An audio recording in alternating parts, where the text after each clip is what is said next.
Главные итоги года в сфере промышленности по всем основным направлениям и вопросы вокруг возможного создания в республике проекта ТОСЭР «Заречье». На эти темы мы на неделе беседовали с министром промышленности республики Андреем Пановым. Андрей Анатольевич, здравствуйте. Добрый день. Подведите итоги работы в сфере промышленности в республике за минувший год. Какие достигнуты показатели, какие обозначены планы работы в нефтяной, угольной, газовой промышленности, также по золоту, алмазам и по ряду других направлений? Если отрасли брать, основная алмазодобывающая отрасль у нас достаточно эффективно сработала компания «Алроса», группа «Алроса». Основное направление у нас, конечно, сейчас идет по переходу на подземную добычу акционерной компании «Алроса». Вот одно из знаковых событий было у нас введение первой очереди подземного рудника удачной в эксплуатацию. Также у нас продолжилось строительство карьера Батоуминский в Нюрбинском ГОКе. Алмазы Анабара ввели в эксплуатацию две россыпи Гусиная и Эбелях. В общем, в этом направлении достаточно эффективно развивалась алмазодобывающая промышленность. Также хорошие результаты по итогам года у нас показала золотодобывающая промышленность. Мы в прошлом году добыли 23,5 тысячи тонны золота. Также у нас по угледобывающей промышленности тоже, в принципе, несмотря на то, что в последнее время цена на уголь, коксующийся уголь у нас основной поставщик Якутуголь, да, на коксующийся уголь цена существенно упала за последние годы. Но, тем не менее, предприятия сработали без убытков. План был практически выполнен весь. Добыли чуть менее 13 миллионов тонн. По нефтедобывающей промышленности. По нефтедобывающей промышленности у нас два основных предприятия. Это Сургутнефтегаз и Тасюряевнефтегазодобыча.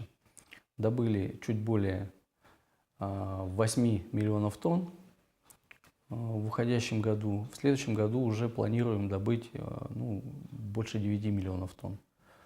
То есть постепенно идет наращивание объемов.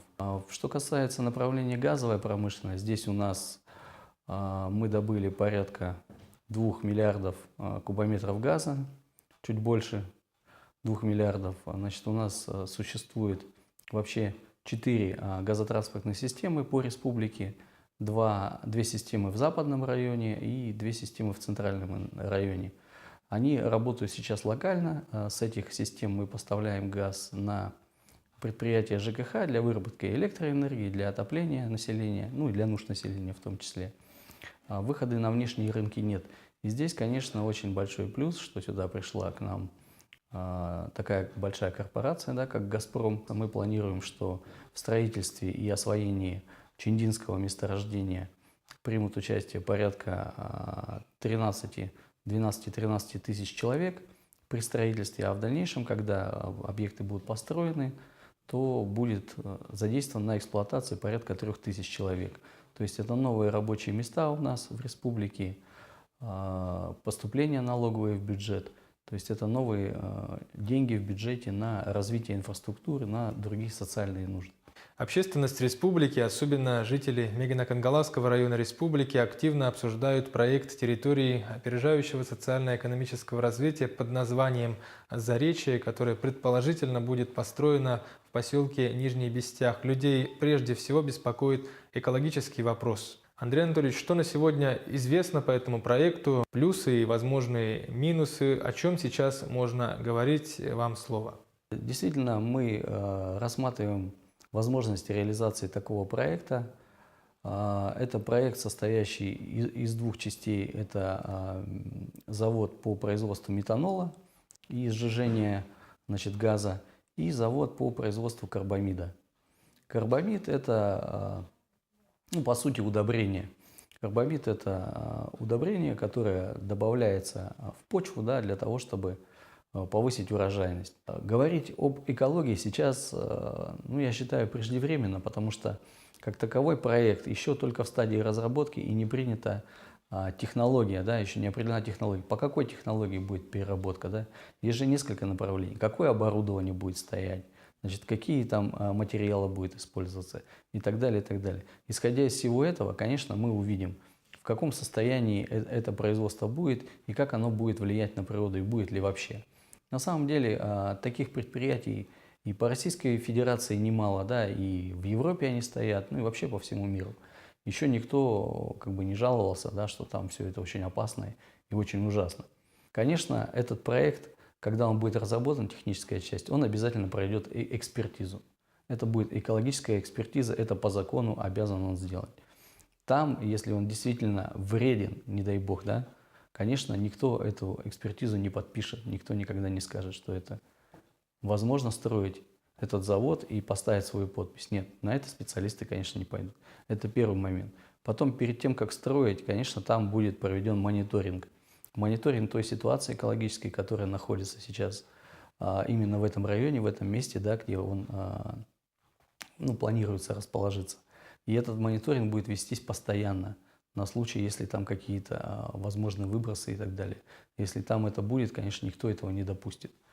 Ну и конечный результат, конечно, когда будет технологический проект, это будет схема, будет определено оборудование и технология, как это будет работать, обязательно по закону общественные слушания. Организация, которая будет инициатором реализации этого проекта, будет обязана провести общественные слушания на той территории, где она хочет построить этот завод. Здесь люди, конечно, могут прийти, выслушать, задать все свои вопросы, интересующие их, и уже принять решение, за они или против этого проекта. Сейчас, конечно, преждевременно об этом говорить и протестовать против того, чего по сути-то нет. Против идеи, да. Я понимаю, что все мы переживаем как бы за природу. Я сам якутянин, сам переживаю, да, и сам против, чтобы здесь какое-то опасное производство размещалось. Но это как бы технология, мир не стоит на месте, оборудование новое и так далее, и так далее. То есть я думаю, что риск здесь минимален. Конечно, в этом отношении мы держим, так сказать, руку на пульсе, следим.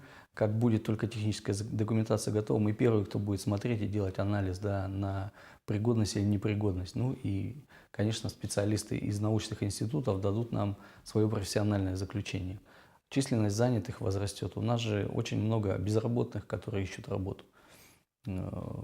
Это дополнительные доходы в бюджет. Дополнительные доходы в бюджет – это развитие территории, в том числе строительство дорог, да, повышение зарплаты учителям, врачам, работникам культуры. Ну как можно быть против этого? Ну и общественные слушания, для того и общественные, что там народ выразит всегда свою точку зрения. Если они проголосуют против, конечно, никто не допустит этого строить.